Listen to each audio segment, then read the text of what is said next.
আজ কাঁচরাপাড়া ওয়ার্কশপে কেন্দ্রীয় জাহাজ প্রতিমন্ত্রী শান্তনু ঠাকুর পরিদর্শনে এসে বিস্ফোরক মন্তব্য ব্যারাকপুরের সাংসদ অর্জুন সিংয়ের বিরুদ্ধে।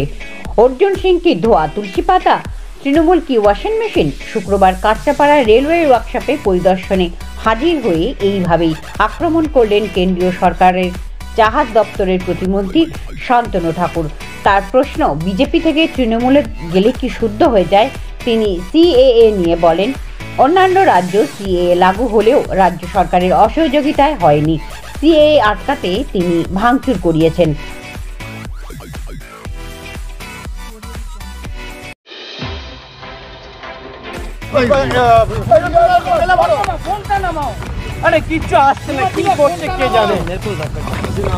তাহলে অর্জুনদার বিষয় কি বলবো? অর্জুনদার বিষয় কি বলবো? অর্জুন সিং এখানকার যিনি সাংসদ, তো ওনার বিষয়ে কি বলবো? তাহলে উনি এখন যে বিজেপি থেকে তৃণমূলে চলে গেলেন, উনি ওয়াশিং মেশিন ঠিক হয়ে গেলেন। দূর করনা यार, কি বলবেন? সিএএ নিয়ে কি? সিএ তো হবেই, ও নিয়ে তো কোনো কিছু বলার বলবো কি?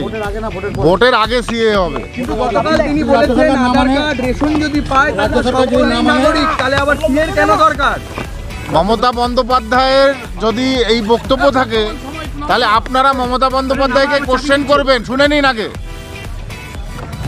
ডিআইবি পাসপোর্ট ইনকোয়ারিতে ডিআইবি 71 সালের আগের দলিল চাচ্ছে কেন? তাহলে Aadhaar card, ration card, voter card দেখালে যেন তারা পাসপোর্টের ইনকোয়ারি কমপ্লিট করে দেয়। ঠিক আছে, বুঝেছেন? 71 সালের আগের দলিল কেন চাইছে এই পুলিশ অ্যাডমিনিস্ট্রেশনের ডিআইবি পাসপোর্ট ভেরিফিকেশনে? পাসপোর্টই তো একটা মানুষের নাগরিকত্ব প্রমাণ করে, তাহলে কেন চাইছে? এই সমস্ত রাজনৈতিক নাটকীয় কথা খাটবে না সব জায়গাতে। আপনি রাজনৈতিক সমালোচনা করেছেন। আসিয়ে রাজনৈতিক সমালোচনা নয়, আমার জাতির, আমার কমিউনিটির এটা ডিমান্ড। কারণ তাদের ভবিষ্যৎ একটা ভবিষ্যৎ, এটা কি বলবো, নথি বলতে পারেন, ভবিষ্যৎ সংবিধান বলতে পারেন, যে তাদের পূর্বপুরুষ আগামী প্রজন্ম যাতে ভারতবর্ষে সিকিউর থাকতে পারে, তাই নিয়ে কথা বলেছে। এটা মোটে রাজনৈতিক কথা নয়, আমার কমিউনিটির কথা।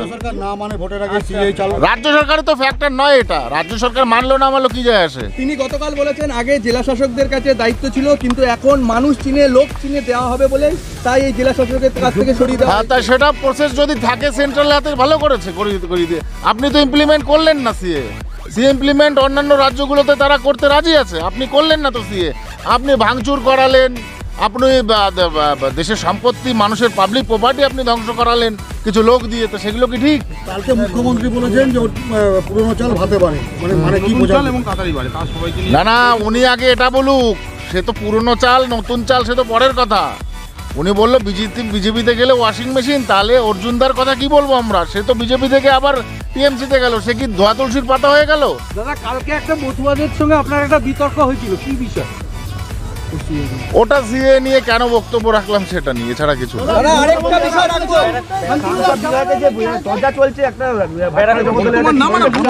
আমার ব্যক্তিগত কিছু বলবো না, আমি ব্যক্তিগত কিছু বলবো না, কারণ অর্জুনদার সাথে আমার ব্যক্তিগত খুব ভালো সম্পর্ক, একদম পরিষ্কার বলি। তো সেখানে আমার ব্যক্তিগত কোনো মন্তব্য যাব না। কিন্তু উনি যেহেতু বিজেপি থেকে আবার টিএমসিতে এসছেন, তো মমতা বন্দ্যোপাধ্যায়কে আমার প্রশ্ন, তো অর্জুনদা কি আবার ধোয়া তুলসীর পাতা হয়ে গেল? উনি যেহেতু বলছেন যে বিজেপিতে গেলেই সব ধোয়া তুলসীর পাতা, সেই জন্য প্রশ্ন। তিনি গতকাল বলেছেন বালু অনেক কাজ করেছে, তাই বালুকে ভোটের আগে ঢুকিয়ে দেওয়া হয়েছে, এবং ইডি সিবিআইরা যে টাকা উদ্ধার করছে সে টাকা কোথায় যাচ্ছে? আমার মনে হয় লাস্টের দিকে জ্যোতিপ্রিয় মল্লিক তোলাটা ঠিকমতো তুলে দিতে পারেনি পার্টিকে, যার জন্য উনি নিজেই ওনাকে গাড়োতে বলেছেন। ভোটের আগে অনেকেই আসবে, ঘর ভাড়া নিয়ে থাকবে, তাদেরকে রুখে দিতে বলেছেন, কি বলবেন? দেখা যাক না, বাংলায় দেখা যাক। বাংলা তো একটা পার্ট অফ ইন্ডিয়া, দেখা যাক। উনি সেন্ট্রাল গভর্নমেন্টের সঙ্গে চ্যালেঞ্জ নিচ্ছেন, দেখা যাক না কি করা যায়। আরেকটা বিষয়, যে নতুন কমিটি তৈরি করা হলো আপনাদের নির্বাচনের আগে, সেই কমিটিতে যে 4 জন, অর্থাৎ আপনিও কিন্তু সেই কমিটিতে নেই, আর তারপরেই কিন্তু না, এটা ভুল খবর। এটা আমি বলি, এটা ভুল খবর। আমাদের একটু আমি বলে নি, উত্তরটা দিয়ে নি। আমাদের বিজেপিতে এখনো কোনো কমিটি তৈরি হয়নি, এটা আপনারা এই প্রোপাগান্ডাটা ছড়িয়েছেন। আমার কাছে কোনো ইনফরমেশন নেই, এখনো পর্যন্ত ইলেকশনের জন্য কোনো কমিটি তৈরি হয়নি ভারতীয় জনতা পার্টি। কিন্তু যে অমিত শাহজি এবং না, ওটা তো ওটা তো সাংগঠনিক বৈঠক ছিল, সেখানে আমি যাব কেন? আমি তো সংগঠনের কেউ নই, আমি ভারতীয় জনতা পার্টির সাংসদ এবং মন্ত্রী। তো সংগঠনের বৈঠকে আমি যাব কেন? এটা তো রং।